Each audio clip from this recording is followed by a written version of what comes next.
Comment puis-je être certain d'être enlevé lorsque Jésus-Christ reviendra? Shalom peuple de Dieu, aujourd'hui je viens vous partager une révélation de la parole de Dieu. Comment puis-je être certain d'être enlevé lorsque Jésus-Christ revient pour enlever son Église? Écoutez-moi jusqu'à la fin pour savoir si tu seras enlevé le jour de l'enlèvement, oui ou non. Que Dieu vous bénisse abondamment. Cet message que je viens vous partager est une question d'un frère en Christ, Maggie Jean-Marc, qui a demandé comment une personne peut être sûre s'il sera enlevé lorsque Jésus-Christ reviendra. Je remercie le Seigneur pour le frère qui a posé cette question, parce que c'est une bonne question que la plupart des chrétiens ne se posent pas, si réellement ils seront enlevés lorsque le Seigneur reviendra. Parce que l'enlèvement de l'Église, c'est quand même quelque chose qui a été révélé à l'apôtre Paul. Et le passage principal se trouve dans le premier épître de Paul de 1 Thessaloniciens chapitre 4 versets 16 à 17. Nous lisons ce verset. Car le Seigneur lui-même a un signal donné, à la voix d'un archange, et au son de la trompette de Dieu, descendra du ciel, et les morts en Christ ressusciteront premièrement. Ensuite, nous les vivants, qui serons restés, nous serons tous ensemble enlevés avec eux sur des nuées, à la rencontre du Seigneur dans les airs, et ainsi nous serons toujours avec le Seigneur. C'est le passage principal duquel nous nous appuyons lorsque nous parlons de l'enlèvement de l'Église. Et c'est quand même très importante parce que Paul a dit qu'en attendant la bienheureuse espérance, et la manifestation de la gloire du grand Dieu et de notre Sauveur Jésus-Christ, qui s'est donné lui-même pour nous, afin de nous racheter de toute iniquité, et de se faire un peuple qui lui appartienne, purifié par lui et zélé pour les bonnes œuvres. Dis ces choses, exhorte et reprends avec une pleine autorité, que personne ne te méprise. Consolez-vous donc les uns les autres par ces paroles. Comprenez que l'enlèvement de l'Église, ça va marquer la fin de l'histoire terrestre de l'Église. Nous savons que l'Église n'est pas une institution éternelle, elle n'a pas toujours existé, et elle n'existera pas non plus. Parce que l'Église a commencé il y a plus de 2000 ans maintenant, par la visite du Saint-Esprit dans la chambre haute. Puisque par la parole de Dieu nous savons qu'il y a exactement 50 jours, entre la fête des prémices et la fête de la Pentecôte. D'ailleurs le mot Pentecôte en grec veut dire 50. Alors nous savons que Jésus-Christ est ressuscité exactement le jour de la fête des prémices, et puisqu'il est le prémisse de la première résurrection, il a vécu donc 40 jours avec ses disciples dans son corps glorieux, et après les 40 jours il est monté au ciel dans l'ascenseur de Dieu. Et lorsque le Seigneur Jésus-Christ était monté au ciel 10 jours après, le Saint-Esprit est descendu sur les apôtres, et c'est à partir de ce jour que l'Église surnaturelle de Jésus-Christ a commencé jusqu'à aujourd'hui. Puisque l'Église est née de façon surnaturelle, son histoire terrestre se terminera de façon surnaturelle par le son de la trompette de Dieu, et l'enlèvement de tous ceux qui auront cru et ont demeuré fidèles au Seigneur. Et c'est pourquoi lorsque nous parlons de l'enlèvement de l'Église est un sujet très important. C'est bien pour le frère de poser cette question à savoir, comment une personne peut être sûre qu'il sera enlevé dans ce grand jour? Parce que la Bible déclare pour certaines personnes, ce jour vont arriver à l'improviste. Par exemple dans Luc chapitre 21 versets 34 à 35, il est écrit « Prenez garde à vous-même, de crainte que vos cœurs ne s'apesantissent par les excès du manger et du boire, et par les soucis de la vie, et que ce jour ne vienne sur vous à l'improviste.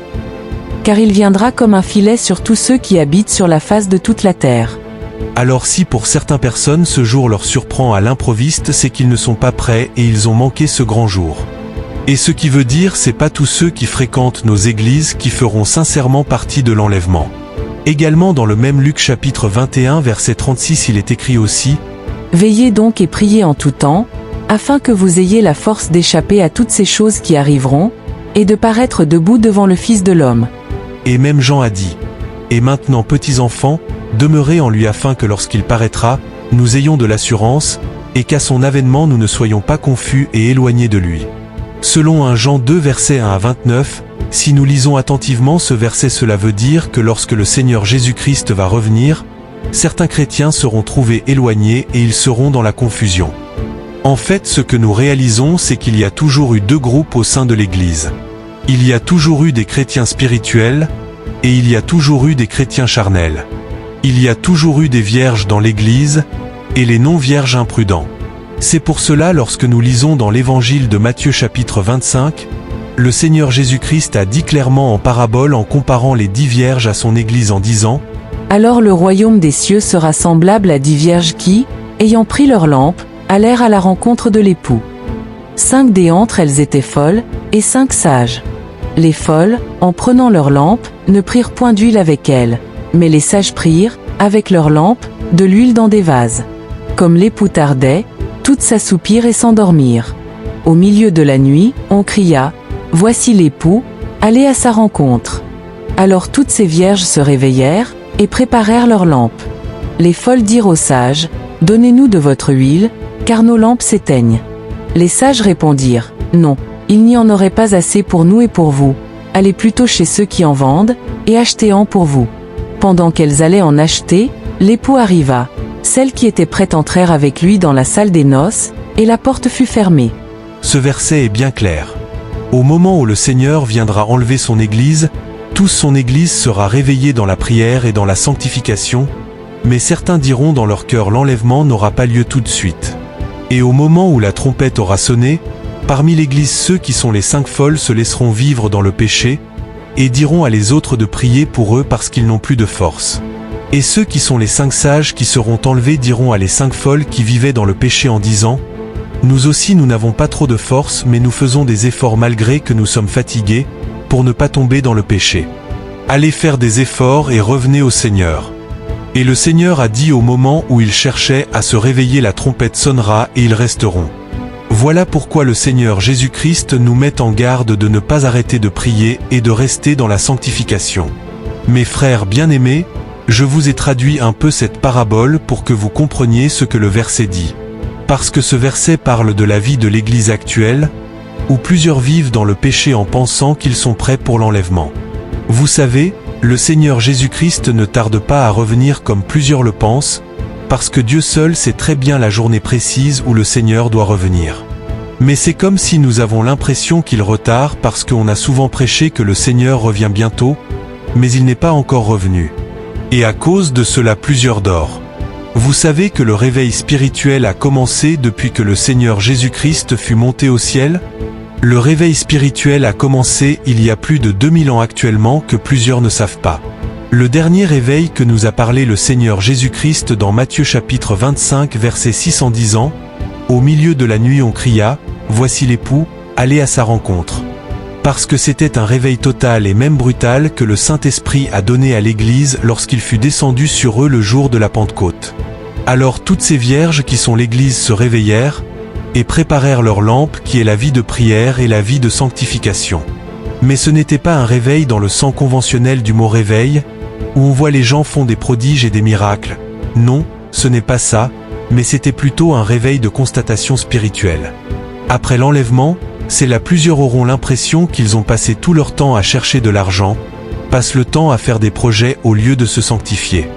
Alors voilà pourquoi c'est très important de savoir comment puis-je être certain que je ferai partir de cet enlèvement de l'Église. Bien la réponse est quand même très simple. Vous savez le Seigneur c'était aussi toujours simple parce que Dieu travaille toujours avec notre cœur. C'est vrai que la parole de Dieu est beaucoup profonde mais elle est relativement simple à comprendre lorsqu'on a le Saint-Esprit de Dieu. La réponse de cette question est simple, comment puis-je être certain si je serai enlevé ? La réponse de cette question c'est « en restant fidèle au Seigneur Jésus-Christ ». Selon Matthieu chapitre 10 verset 22, Matthieu chapitre 24 verset 13, Apocalypse chapitre 2 verset 7 à 10, Apocalypse chapitre 3 verset 10. Dans tous ces versets il est dit que celui qui restera fidèle au Seigneur jusqu'à la fin sera sauvé. Parce que lorsque nous acceptons le Seigneur Jésus-Christ, immédiatement notre nom est écrit dans le livre de vie. Mais cela ne suffit pas, parce que ce que le Seigneur veut, c'est de rester fidèle en demeurer en lui.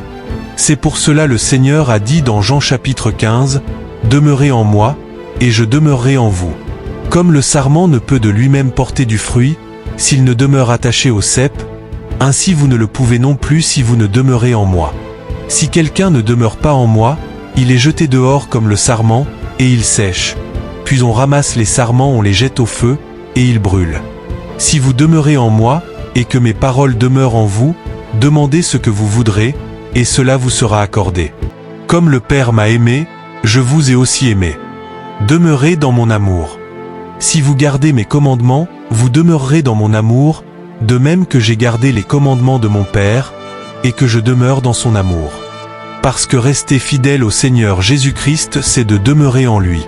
Voilà pourquoi Jean a dit ceci, et maintenant petits enfants, demeurez en lui afin que lorsqu'il paraîtra, nous ayons de l'assurance et qu'à son avènement nous ne soyons pas confus et éloignés de lui.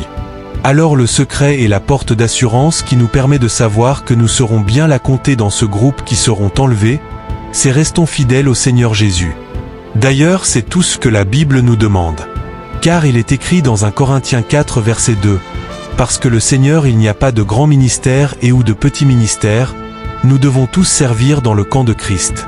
Nous avons tous des choses accomplies dans le Seigneur Jésus-Christ, et ce qui est plus important au niveau du Seigneur, c'est d'être fidèle dans ce que Dieu nous demande de faire. Mais qu'est-ce que ça veut dire, reste fidèle au Seigneur ? En fait, j'ai souligné 3 choses maintenant qui vont nous aider à rester fidèles jusqu'à la fin de notre vie. La première chose que je voudrais vous partager, c'est de s'entretenir dans les choses de Dieu.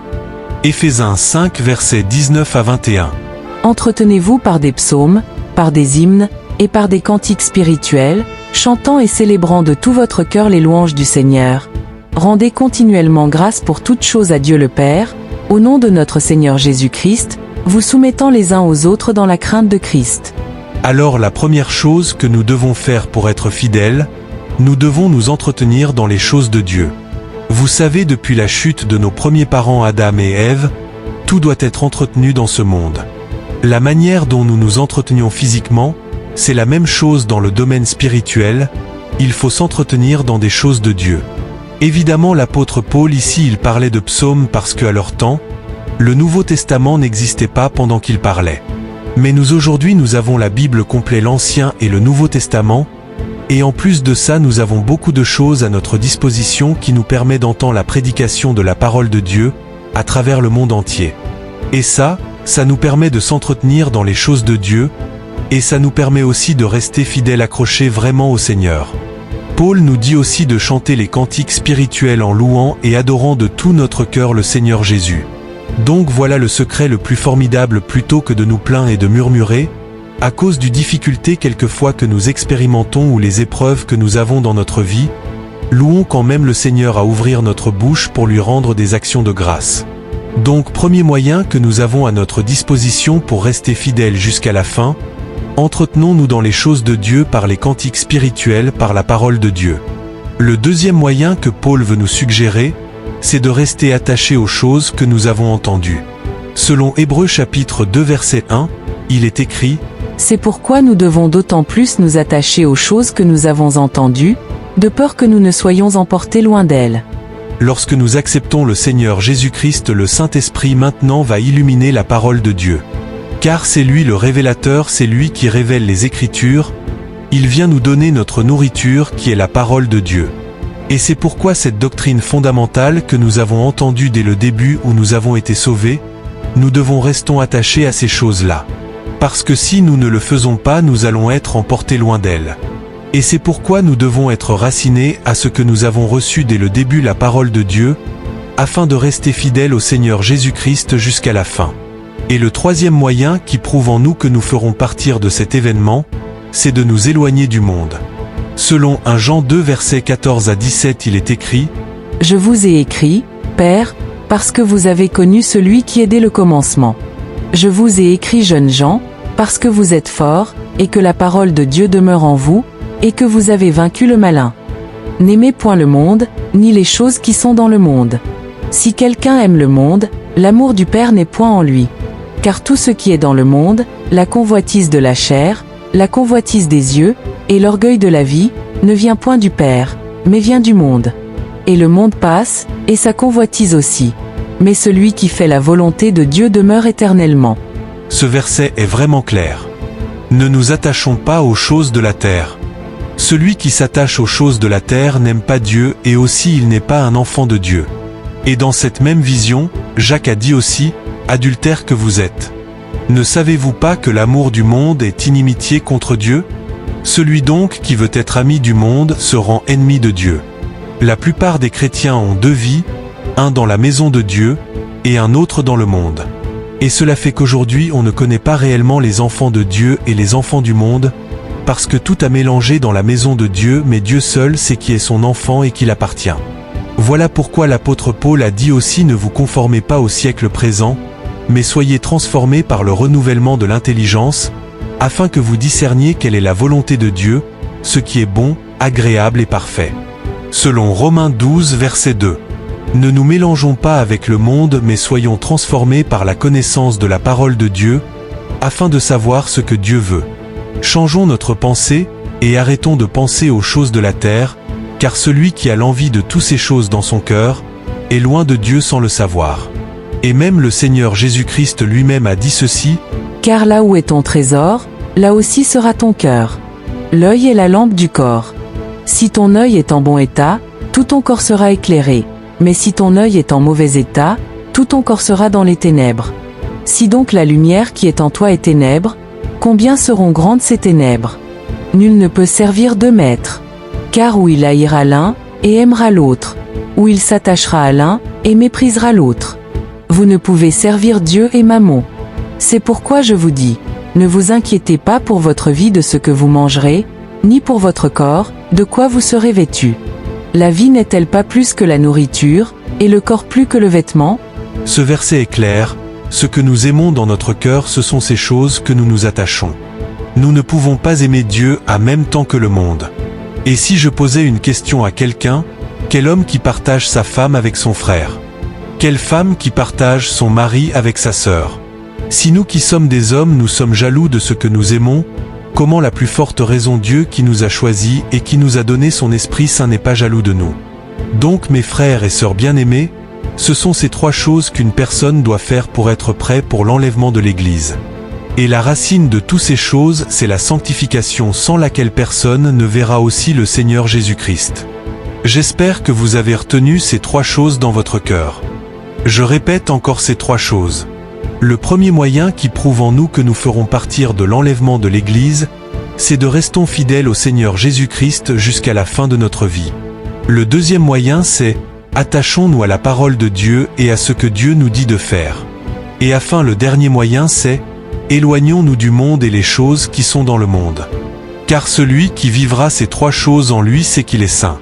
Donc en conclusion, nous allons lire quelques versets dans le livre de Romains chapitre 8 versets 5 à 9. Ceux en effet, qui vivent selon la chair, s'affectionnent aux choses de la chair, tandis que ceux qui vivent selon l'esprit s'affectionnent aux choses de l'esprit. Et l'affection de la chair, c'est la mort, tandis que l'affection de l'esprit, c'est la vie et la paix. Car l'affection de la chair est inimitié contre Dieu, parce qu'elle ne se soumet pas à la loi de Dieu, et qu'elle ne le peut même pas. Or ceux qui vivent selon la chair ne sauraient plaire à Dieu. Pour vous, vous ne vivez pas selon la chair, mais selon l'esprit, si du moins l'esprit de Dieu habite en vous. Si quelqu'un n'a pas l'esprit de Christ, il ne lui appartient pas. Donc mes frères, c'est ce que j'aimerais vous partager. Restons fidèles au Seigneur Jésus-Christ jusqu'à la fin, attachons-nous aux choses que Dieu nous dit de faire, et éloignons-nous du monde et les choses qui sont dans le monde.